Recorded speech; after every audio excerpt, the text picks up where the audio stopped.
Ukrainian President Volodymyr Zelenskyy delivered an urgent plea to the United Nations to help stop Russia. The appeal came at approximately 10:30 a.m. New York time during the 80th session of the UN General Assembly in New York City. Inside the organization's historic halls, as diplomats and world leaders gathered, Zelensky's message cut through the procedural decorum with stark clarity. Speaking before both the General Assembly and the Security Council, he presented a challenge that went far beyond a simple request for aid. It was an impassioned but calculated warning to the international community. Act decisively now, or face a future defined by escalating conflict and a catastrophic new global arms race. At the core of President Zelensky's message was a grave warning about the changing nature of modern warfare.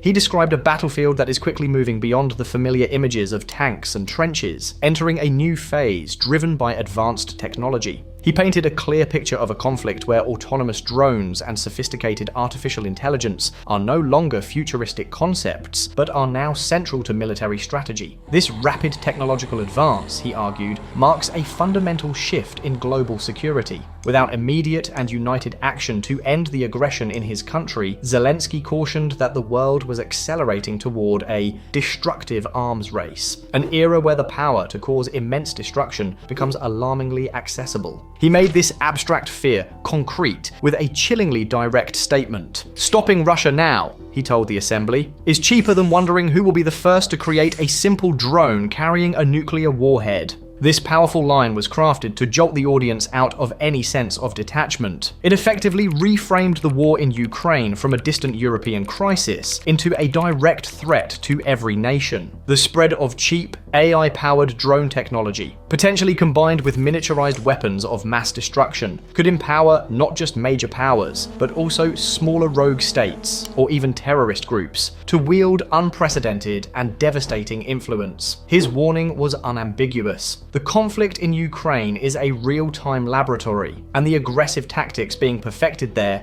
could soon be exported globally, with even more horrific results. A clear theme of disappointment in the world's established institutions ran through his speeches. President Zelensky conveyed a deep sense of frustration with the international systems that were created in the last century to prevent exactly this kind of aggression. He argued that organizations like the United Nations, despite being founded on the highest ideals, have proven too slow and ineffective to stop powerful nations that choose to break international law. The established tools for maintaining peace, he suggested, are too tangled in bureaucracy and too easily blocked by the political interests of a few. His criticism became incredibly sharp when he addressed the UN Security Council. It was here that he confronted the central paradox that has long weakened the organization's credibility. He spoke directly about Russia's role, questioning the very legitimacy of a council responsible for world peace, when one of its permanent members, with the power to veto any resolution, is the aggressor in a major war. He essentially asked how the world's most important security body can be expected to function when the nation starting the fire also holds a position in the fire department. This direct challenge exposed a core structural flaw that, from his perspective, leaves smaller countries exposed to the ambitions of larger, more powerful neighbors. Despite the gravity of the situation,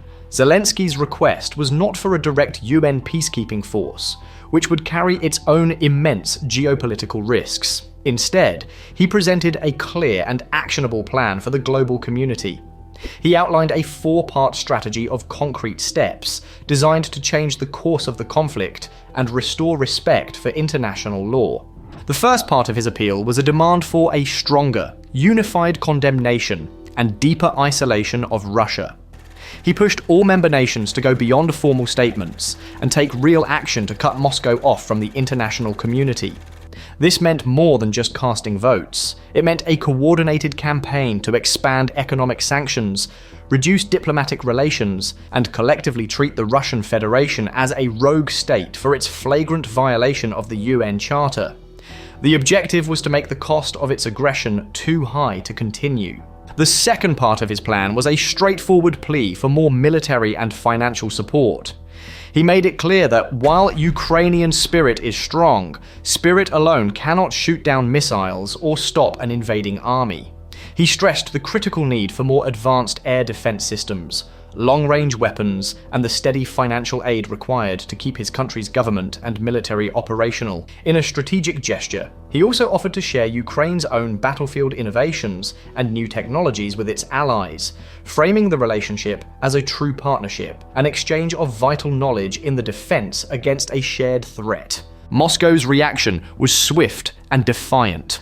Kremlin officials publicly stated that their military campaign in Ukraine would not stop, rejecting any suggestion that Ukraine's army could succeed in retaking its lost territory. This unyielding response from Russia served as a cold reminder of the difficult road ahead and highlighted why the international support Zelensky was advocating for was so critical. It was a clear message that Moscow intended to settle this conflict with force, not diplomacy. The third, and perhaps most fundamental element of his appeal, was a call for every nation to recommit to the founding principles of the United Nations Charter. He repeatedly brought up the importance of national sovereignty and territorial integrity, the very rules the UN was created to defend.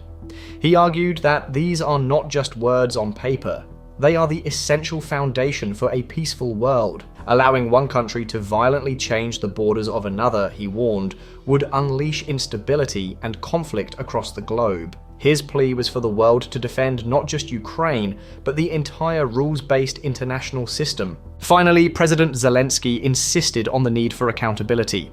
He spoke of the alleged war crimes and atrocities committed, and was firm that there could be no true peace without justice.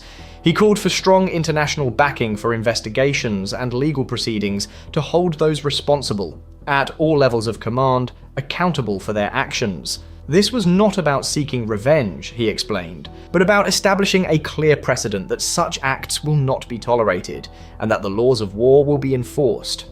Away from the main podiums, the sidelines of the General Assembly were a flurry of diplomatic activity. President Zelensky held a series of crucial meetings with other world leaders, working to turn his public speeches into tangible commitments of support.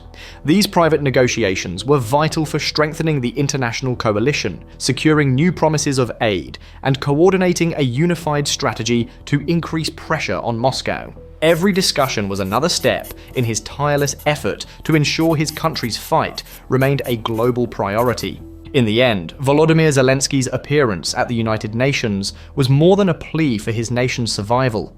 It was a profound examination of the world's conscience. His words painted a stark picture of a global community at a critical juncture, facing a choice between upholding the established rule of law or descending into a new era where technological might and aggressive ambition can freely reshape borders. The response to his appeal will echo far beyond the battlefields of Ukraine, setting a precedent for how the world will confront state-sponsored aggression in the 21st century. The spectre of a new arms race, fueled by autonomous drones and artificial intelligence, is no longer a distant threat, but a present danger knocking at the door of international security. The challenge he laid down before the Assembly was clear. Can an institution born from the ashes of World War II adapt to the complex conflicts of today? Or will the principle of collective security crumble under the weight of modern geopolitics? The world's answer, whether given through decisive action or deafening silence, will undoubtedly shape the course of history for generations to come. The events discussed in this report are not isolated. They are part of a complex and continuously evolving geopolitical landscape that affects global stability. Understanding the deeper context behind these critical stories is more important than ever. If you value clear, in-depth analysis of the events shaping our world, please consider subscribing to our channel and activating notifications. By doing so, you will help support our mission to provide unbiased reporting, and you will not miss our future coverage as we continue to track the developments in this ongoing situation and other crucial international affairs. Stay informed with us.